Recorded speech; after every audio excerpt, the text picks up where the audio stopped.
World War II. The deadliest conflict in human history. Over 61 million lives gone. Cities turned to dust, families erased, yet the quiet struggles of everyday people often went unheard. The mother stared at her child beneath the bed, crying, already knowing neither of them would survive. Each day, as the door creaked open, a hope stepped into silence, unsure if the ones he loved were still there to welcome him. I was too young to spell resistance, but old enough to die for it. A child spoke these words with his final breath. They say the war ended in 1945, but the ink in these diaries is still wet.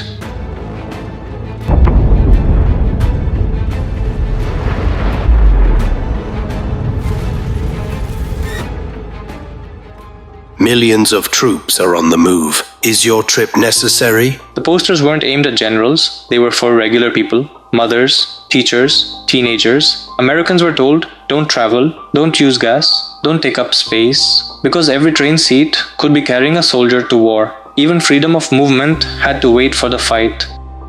Even Eleanor Roosevelt, Batman and Superman had victory gardens. In backyards, fire escapes, and schoolyards, people planted hope. Fresh vegetables meant less pressure on farmers and fewer trucks on the road. Even children were asked to can their food, save what they grew, and save seeds for the next year. In Japanese American prison camps, they still planted gardens because growing something felt like a way to keep your soul alive. You're on this island, just all by yourself. You just don't know what to do with yourself. They were teenagers from Hawaii, promised $3 a day for adventure. Instead, they were dropped on remote islands in the Pacific with no radio, no shelter, and no explanation. They built airstrips on sandbars under the sun, never told they were helping prepare for war. Some never made it back. A box of cartridges that takes a minute to open. That was a mother's nightmare, her son fumbling with cheap tape under gunfire. Vesta Stout, a factory worker, wrote directly to President Roosevelt. She wasn't asking for glory, just a better seal on ammunition boxes. Her idea? Waterproof cloth tape. We call it duct tape now. But in 1943, it was a mother's love. Tags issued to Tom Hyde at a control center. Family number 33127. People wore the top tag when reporting. The US government gave you a number and 48 hours. That was all the time Japanese American families had to pack, leave their homes, and board trains. One tag pinned to your chest, one tag on your suitcase. That was your identity now. At Wake Island, they forced 98 civilians to rebuild the island's airstrip. Carved into coral on Wake Island by the last surviving American. He left it behind after watching 97 other civilian prisoners be executed. A simple rock became their gravestone and his goodbye. They told us the war was won. I looked around and saw no one left to cheer, said an orphan from 1945. Some made it out of the camps, some made it through the silence. Most never knew what they were holding on for, and some, they just never came back. She was 13, not a soldier, not a rebel, just a girl hiding behind a bookcase, writing to survive a war she couldn't escape. Anne Frank. Anne Frank didn't write history, she wrote her heartbeat. She didn't see the front lines, but she saw fear breathing down her family's neck.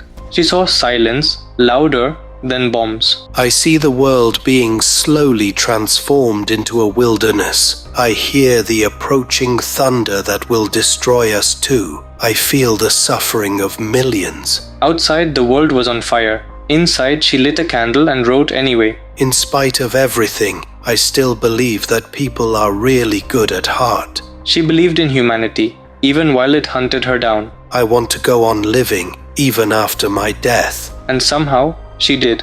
In 300 pages, Anne left behind what war couldn't burn, whispering from behind the walls. In the summer of 1943, Hamburg became a furnace. Operation Gomorrah unleashed a firestorm that reached temperatures of 1,500 degrees Fahrenheit, creating a 1,500-foot-high tornado of fire. Over 42,000 people perished, and more than 60% of the city's housing was destroyed. Just months later, Kassel faced its own inferno. In October 1943, Allied bombers dropped over 1,800 tons of bombs, igniting fires that burnt for 7 days. Approximately 10,000 residents died, and 150,000 were left homeless, as 90% of the city center was reduced to rubble. A generation of children wandered, orphans of war, known as Wolfskinder or wolf children. In East Prussia, these children scavenged forests for food, too ashamed to beg, and too young to understand why their world had vanished. They were raised among ruins, inheriting a war they never started. The world wasn't ready to hear their pain because they were German.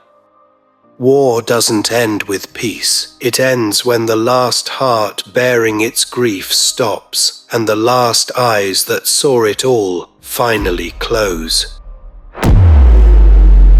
August 6th, 1945. Weather is clear and visibility is excellent. Command, wind speed at altitude is within acceptable parameters for bomb release. Over. Confirm payload status, Enola Gay. Over. Hiroshima.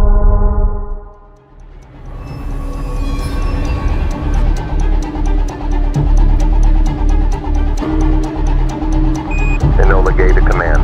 Bomb away. Roger that, Enola Gay. Begin post-release maneuvering protocol. A flash brighter than the sun.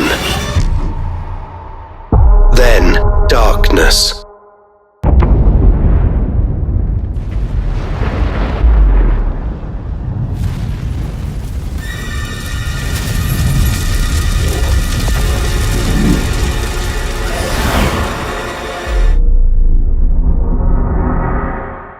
He kept asking, "Hasn't Dad come back yet?" but the pain became too much. So he folded his arms across his chest and whispered, "Just let me rest now." At 11:33 p.m. on August 17th, his father's last hope was gone. I called his name. No answer. His arms still felt warm, still full of life. How could he be gone? All I wanted was one more moment with him. But life doesn't let you say goodbye. It rips them away. An 8-year-old boy was flung into a river by the blast. When he surfaced, the city was gone. A woman stumbling toward him, her body torn open. She looked at him, already dead, and begged, "Where is the hospital? Please help me." One survivor wrote, "I saw people with skin hanging like torn curtains, eyes melting, lips fused shut. But the radiation would kill him too, eventually.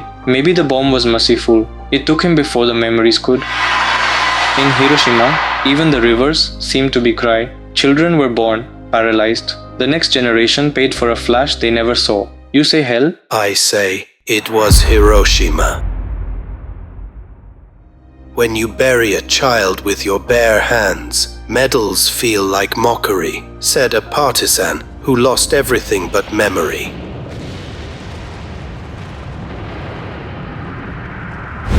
The war ended in treaties, in headlines, but not in hearts. It lived on, in empty chairs, unopened letters, and names that were never called again. The diaries were closed, but their stories, they still whisper. The war wrote itself, not just in bullets, but in lines for bread, bomb shelters, and blurred memories. It wasn't just history, it was people who simply wanted to survive another morning.